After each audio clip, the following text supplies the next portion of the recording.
Most of the world's food still is grown on small farms. The trend has been historically towards larger and larger farms. That trend is now reversing. Smallholders produce more cacao now for the chocolate industry. The industrial model has collapsed completely in cocoa production. There are very few large plantations left. Rubber, very few large plantations left. Coffee, everybody's going for the smallholder model. And in fact, we no longer need to drive people off the land to work in factories because we've automated so much production. Apple is making computers in Arizona that will need a fraction of the number of people who were assembling their iPads in China historically. So who's going to buy these products? Well, prosperous smallholder farmers and growers producing food are the people who are going to be the future market. And also, they don't have subsidies. We're subsidizing the worst form of agriculture that's doing the most harm to the planet. Which brings me to biochar. Biochar has a long and glorious history. James Wong says his grandmother used it in Singapore.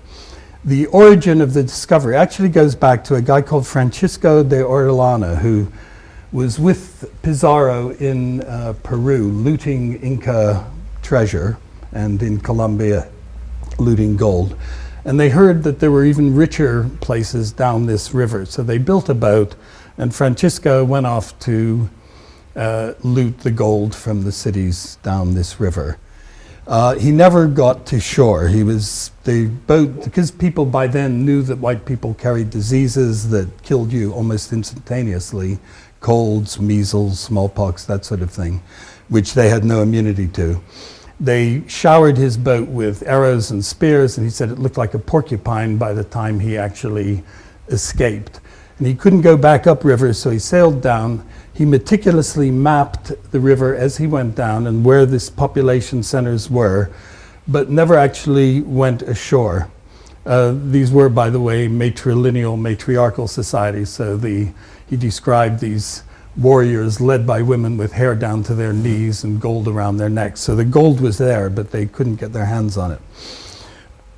Years later, people said he made it all up, because when they went up the Amazon, they couldn't find any evidence of any civilization whatsoever. Of course, they had eventually become infected with colds and measles, and most of them had died, and few just became scattered tribes in the Amazon. And this huge agricultural heartland of Brazil became the Amazonian rainforest that we know today. Of course, people are now seeing all the evidence of farming as they clear the rainforest, and the debate in Brazil is, why should we worry about those trees? They're newcomers, we're just taking the land back to the way it was, which, is a problem. But what they have found is that wherever he said there was a city and a population and this agricultural wealth, there was what in Portuguese is terra preta, or black earth. And the black earth runs down to a depth of 10 or 12 feet. Farmers who have that land never have to fertilize it or do anything with it. They even harvest the soil, put it in bags and sell it in garden centers because people want it, or they'll sell it to other farmers by the truckload because it's so fertile. And what that is biochar. And biochar is just charcoal.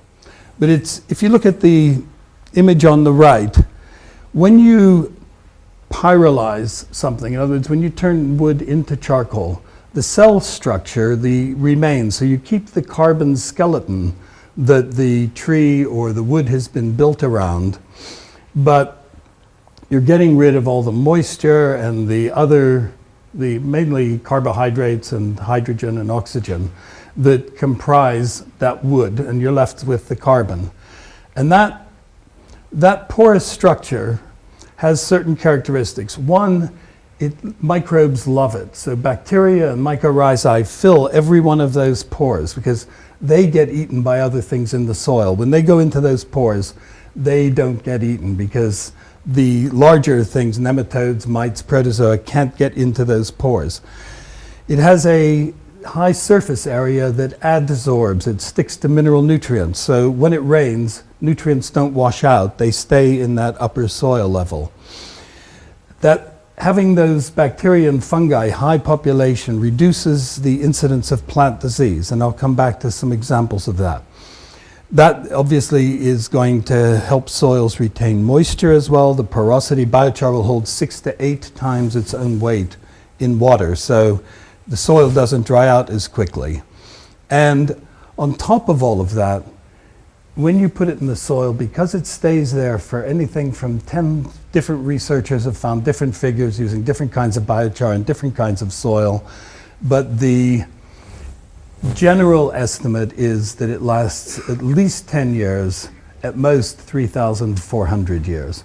Those are just that's the range. And in the case of the biochar in Brazil, they have carbon dated it back to 3000 BC. So the farmers in the Amazon have been using it, and it didn't go away, it just accumulated. So when I learned about that, and I read a book called 1491 that described America, the Americas, before Christopher Columbus, and that described the terra preta of the Amazon.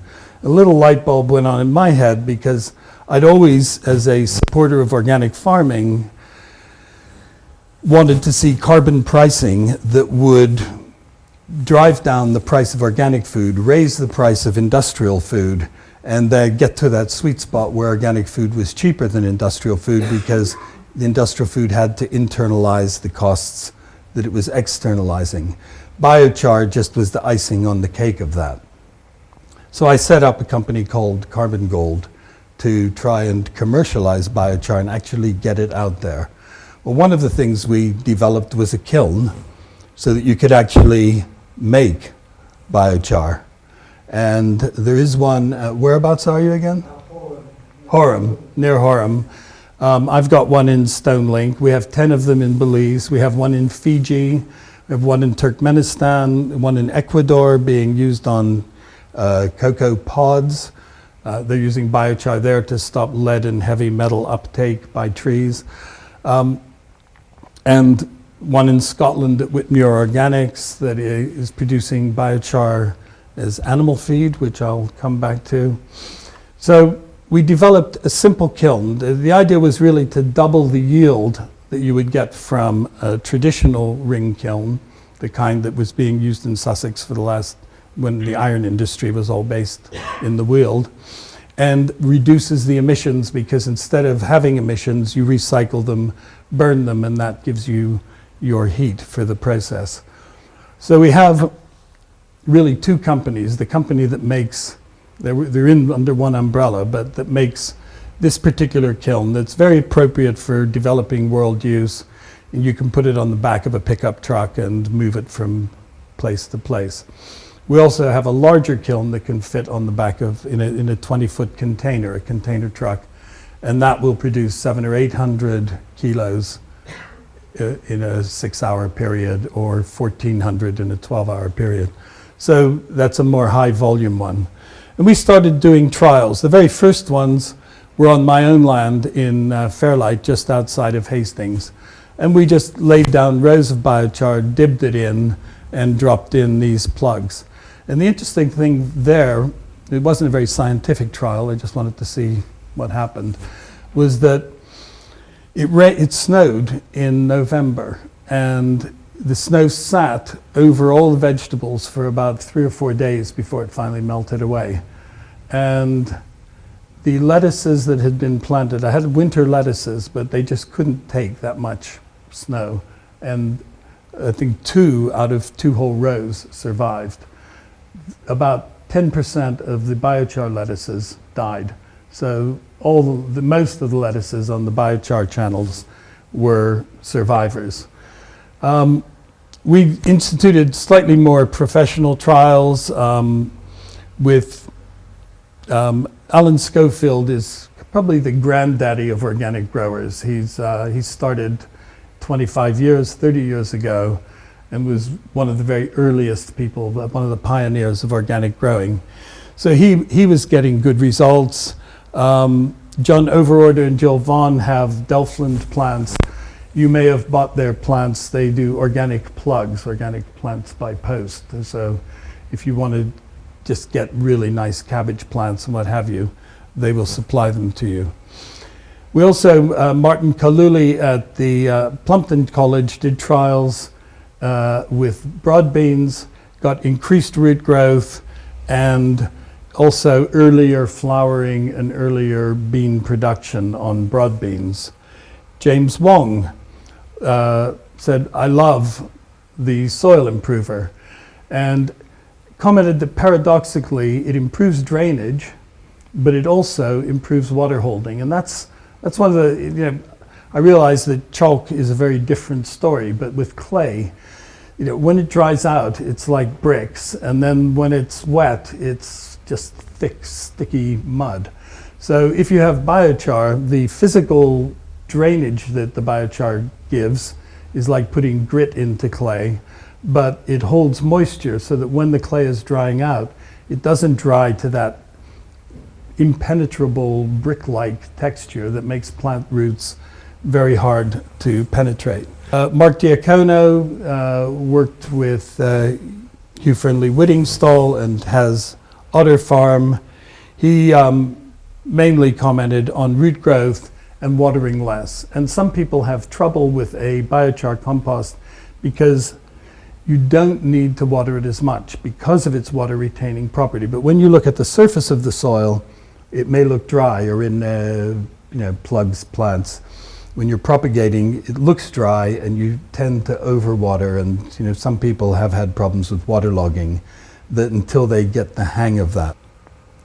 Alice Fowler said, loved it for growing chilies, but has used it in her own garden near Birmingham on all sorts of stuff, and is a huge fan. Jez Taylor's the head gardener at Dalesford.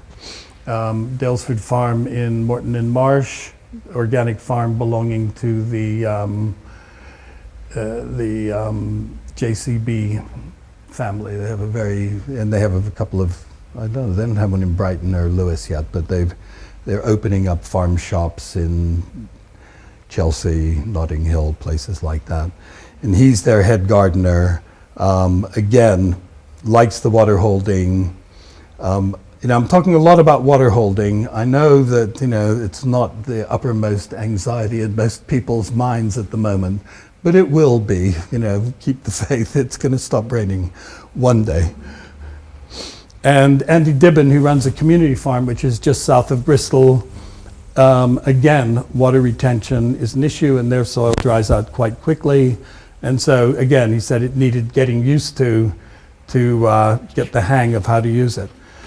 Sometimes that really makes a difference. Jonathan Smith farms in the Scilly Isles, virtually on sand, and he just runs a box scheme all summer because the Scilly Island population it goes up by about 10 times in the summer as everybody comes down for their holidays, but doesn't want to really be there any other time. And so he delivers salad bags and vegetable boxes. Historically, he was just picking the leaves off the salad plants because there wasn't enough for the plants to actually form heads of lettuce. Once he put biochar in, and these are comparative images, you can see that where he put in the biochar, he was actually getting full heads of lettuce. We also have done a lot of work with Rijkswaan, a Dutch company who are leaders in the production of tomato, cucumber, peppers, cucumbers, and cabbages, and who own Tucker's Seeds, which some of you may have dealt with over the years. Their head of field trials has switched over completely to our seed compost because of the much better success rate on transplanting. You can measure how many plants germinate and how well they grow, but then you also have to see how many actually make it once you've planted them out and how many gaps you have or don't have. Jonathan also developed the carbon calculator, which along with Satish Kumar's son, and this is a simple calculator that farmers can use where they can just input what they've done and measure what the carbon footprint is of their farming. River Cottage did a trial with the big biochar experiment, a group-based biochar group based at Oxford University, and also got good results with peppers.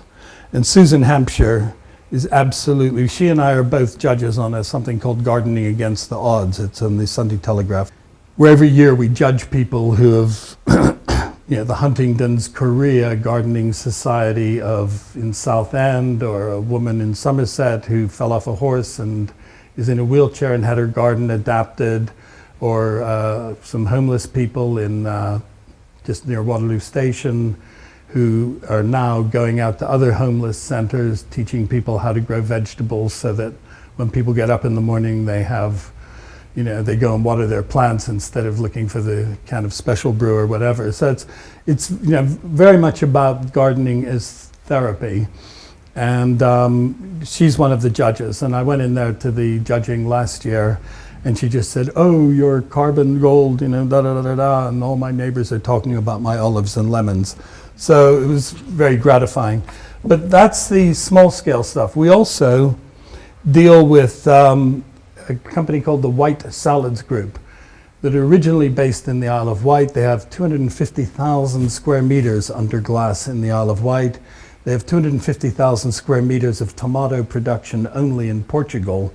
And they actually got taken over by a Portuguese company a few years ago, but are still called the White Salads Group. We just got the feedback a few days ago from Portugal. Their yields are up 10%. We'd already established they were watering less, but they've now measured the yields because it's coming to the end of the season there.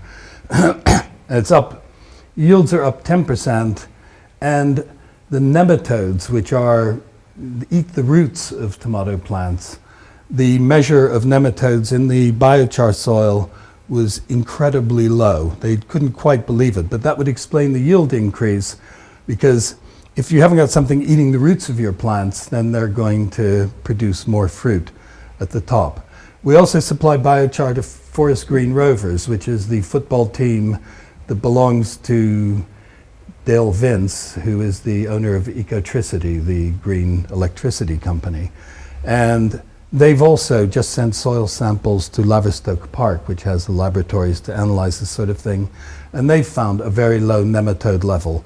So that's why their turf is stronger, because the root system of the grass isn't being eaten by nematodes. So we also have St. George's Park, which is the England football training ground, are now going to start biochar trials, because obviously and we've got a lead into Tottenham Hotspurs because their greenkeeper is very enlightened. So how does this happen that biochar stops nematodes? Well, the intermediate step is mycorrhizae. The more biochar you have in the soil, the denser your population of mycorrhizal fungi are. And mycorrhizal fungi actually will eat nematodes. So fungi send out their filaments and wrap them around nematodes and then digest them. And they particularly like root-eating nematodes because they cohabit with some, and some nematodes eat them, but they eat the ones that eat grass. And that's a little image, highly magnified, of some fungi. You can see the mycorrhizal fungi wrapping they've got that nematode pretty well tied up. Eventually it will be properly bound up and then digested. So that's what's going on in your garden as well. I mentioned Belize earlier. It's been hugely successful. It's our longest trial. It's now our 5th year because we started in 2009. UNDP were so impressed they gave them $50,000 to increase it, and the International Development Bank just 2 weeks ago gave them $100,000 to create new nurseries and get more biochar production, because at a nursery level in the tropics, where in the rainforest, oddly enough, it can also be the dry forest. So you have the sort of wet, rainy season, and then you have a dry season.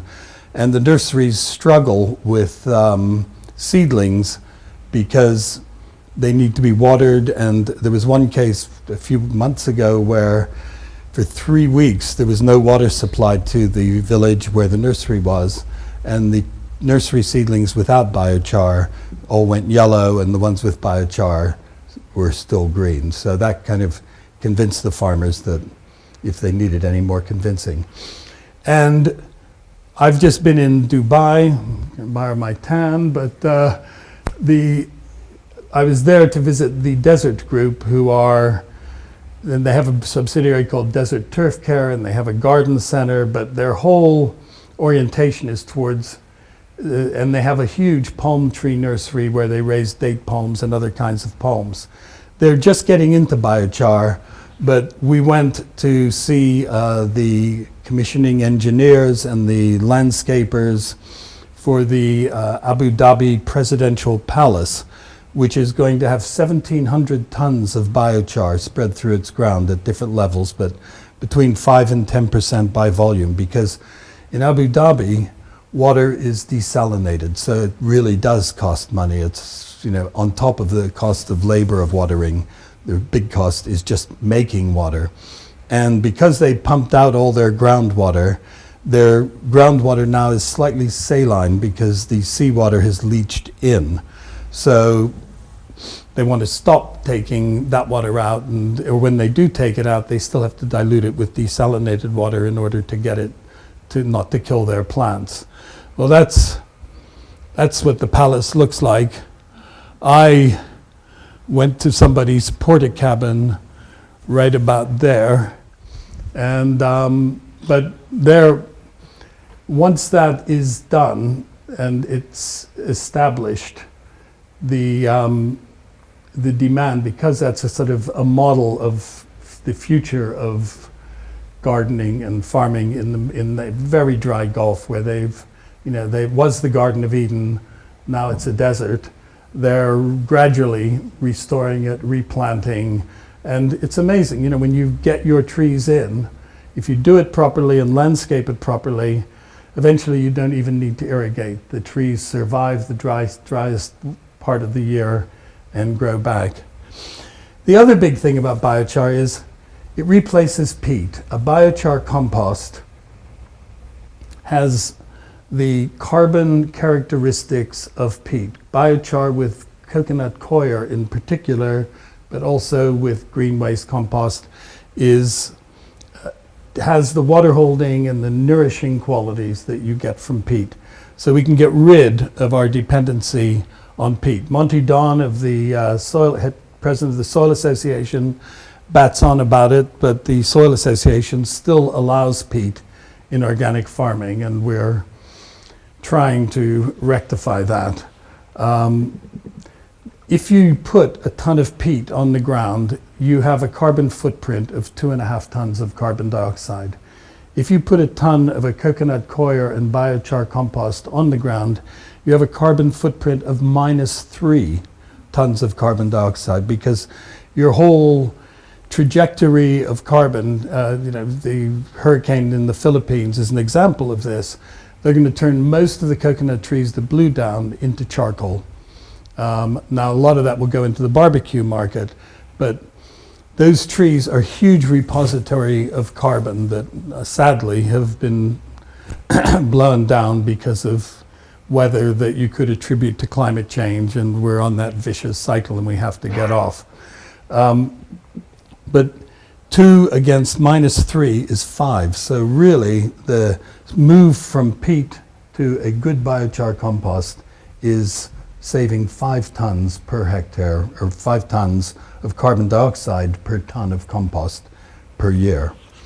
And Garden Organic are huge, so leading the charge against peat, and are now initiating trials at their gardens in Brighton. But it's a great demonstration garden for organic growing. That's the range of products we do. Last year we did trials with Bartlett's, who are the Queen's tree surgeons. They're one of the world's largest tree expert companies. They did trials with honey fungus, ash dieback, beech hedging, and chestnut. The honey fungus was in Buckingham Palace Gardens. They blew out the soil around the roots of the infected trees, sprinkled biochar all over the roots, replaced it with clean soil, and did the same with other trees, but without biochar. The trees that didn't have the biochar had honey fungus at the end of the season. The ones with biochar have shown no sign of honey fungus. Now, because it's trees and because it's Bartlett's, he won't publish those results until the end of next year when he's confirmed it all. Ash dieback, they did a similar thing in a wood near Braintree in Essex. None of the biochar treated trees have been infected with ash dieback, but the infection is still spreading through to trees that weren't treated with biochar. Beech hedging, when you plant beech hedging, you expect a 50% failure rate. It's a nuisance, but if you're a landscape contractor and you have put in a beech hedge, you know you're going to have to go back and take out probably half the trees have died and put in. The beech trees don't like being transplanted. The trials that Bartlett's did, there wasn't one failed transplant. And they did trials with chestnut, and they did something which I don't really understand, but it's chlorophyll luminescence. It measures the photosynthesis capability of these little chestnut seedlings. They grew to be 60% bigger, but they also had a much higher photosynthesis capability. So on the basis of that, they gave us their endorsement on the packaging of the tree products that they helped us to develop.